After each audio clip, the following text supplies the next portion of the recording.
and head is held high where knowledge is free. Where the world has not been broken up into fragments by narrow domestic walls, where words come out of the depth of truth, where tireless striving stretches its arm towards perfection, where the clear stream of reason has not lost its way into into the dreary desert sand of that habit, where the mind is led forward by thee into ever-widening thought and action into the heaven of freedom. My father, let my country awake. اور اس کے بعد کہتے ہیں that is what Rahman Saab lived for and died for, and there are a million young minds blooming today who will make that dream a reality. اس سے خوبصورت تعریف آئی رحمان صاحب کی مجھے اور کہیں نظر نہیں آئی. ایک واقعہ مجھے یاد آ گیا ہے قیصر بنگالی صاحب کے ریفرنس سے. جب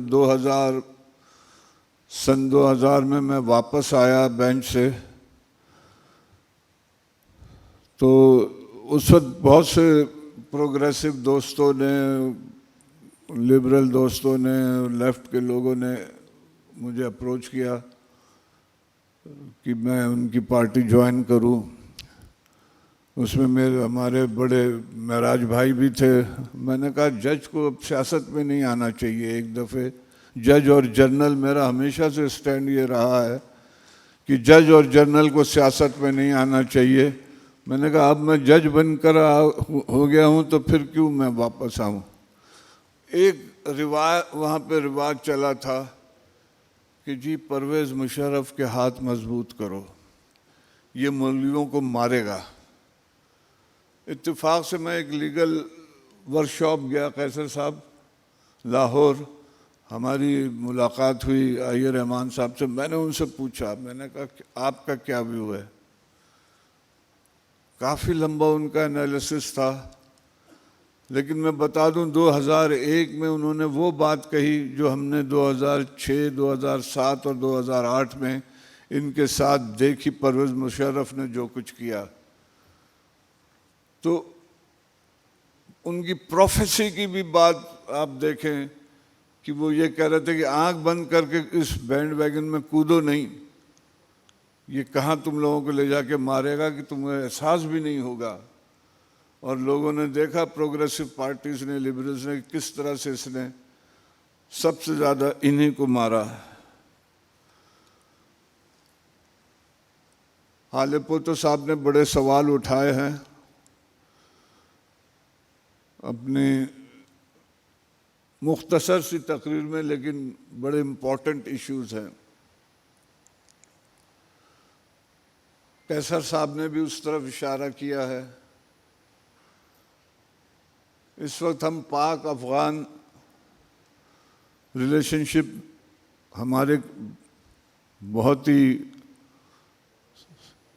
سخت اس اسٹیج سے گزر رہے ہیں. انڈیا سے بھی ہمارے تعلقات ہیں، لیکن قسمت کی ستم ظریفی دیکھیں. اس ملک میں ہمارے منتخب نمائندے، ہمارے وزیر خارجہ، ہمارے نیشنل سیکورٹی کے ایڈوائزرز کلوز ڈور سیشن میں پارلیمنٹ کے بریفنگ لیتے ہیں. کس سے؟ DGISI سے. تو یہ فورن منسٹری کیوں آپ نے رکھی ہوئی ہے؟ وہ مجھے ایک لطیفہ یاد آتا ہے. شروع میں افغانستان کے ریفرنس سے کسی نے واقعہ لطیفہ سنایا تھا کہ کوئی ڈیلیگیشن آیا سرکاری، اس میں ایک منسٹر تھا فار ریلویز.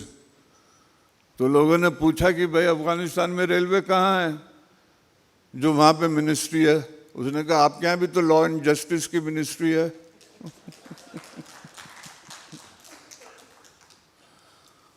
تو میں سمجھتا ہوں کہ ختم کریں ان منسٹری کو.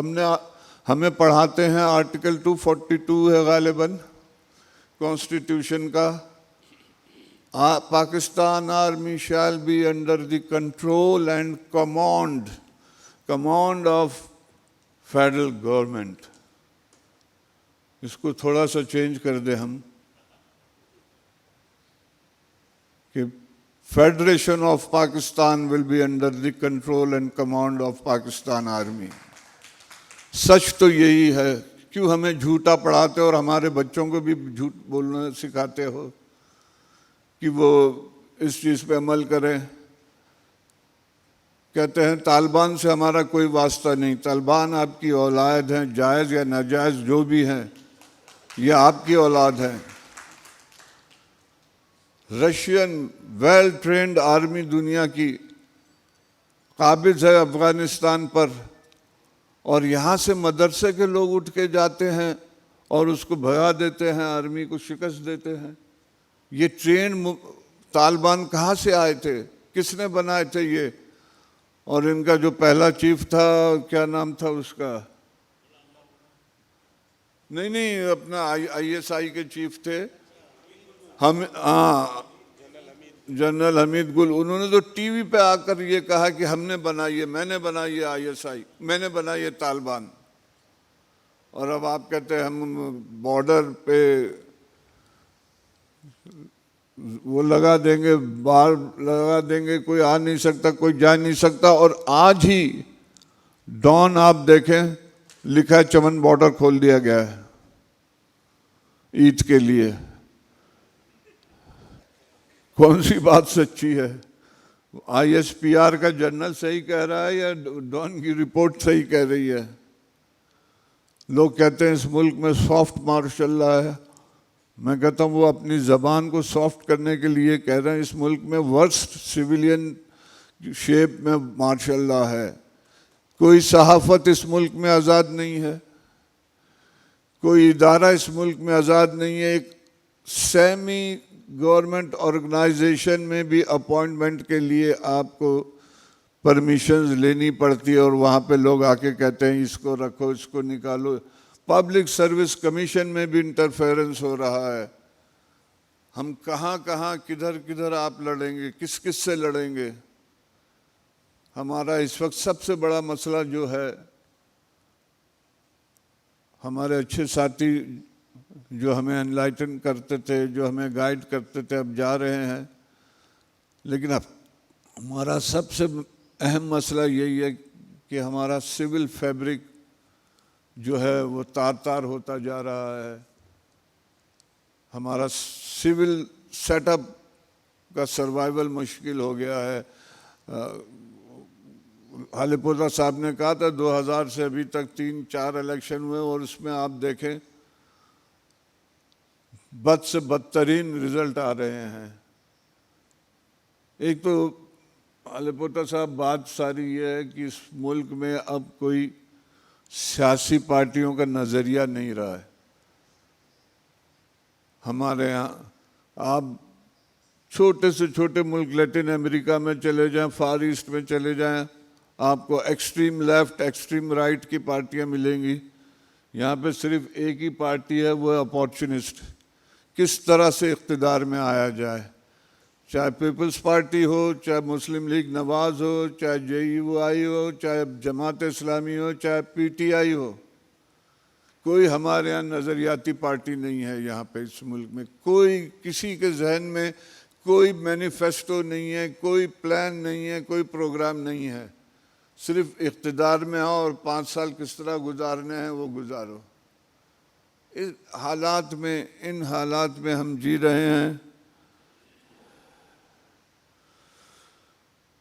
باتیں بہت ہے کرنے کی، بس اتنا کہوں گا آخر میں کہ آئیے رحمان صاحب ہم سبوں کے لیے مشعل راہ ہیں. ان سے ہم لوگوں نے بہت کچھ سیکھا ہے، لیکن وہ سلسلہ یہاں نہیں رکنا چاہیے. آرٹیکلز بڑی کامیابی سے ہم نے شائع تو کر دیے ہیں، لیکن ڈاکٹر جعفر صاحب، ان کی بایوگرافی آنے والی نسلوں کے لیے بہت ضروری ہے کہ کہاں پر کتنے ایوارڈز ان کو ملے تھے، کتنے اپریسیشنز کے سرٹیفکیٹس ملے تھے. اس کو سلسلے وار کرنا پڑے گا، اور اس میں آپ ہی کچھ کر سکتے ہیں. ہم لوگ تو تقریر کر کے چلے جانے والوں میں سے ہیں. کام آپ نے کرنا ہے بیٹھ کے. پھر اس پہ وہ مین آف کمٹمنٹ تھے. اور ہم جو پڑھتے ہیں کہ پریزنر آف کانشنس، اگر حقیقت میں دیکھنا ہے تو وہ آئی رحمان صاحب تھے. بہت بہت شکریہ.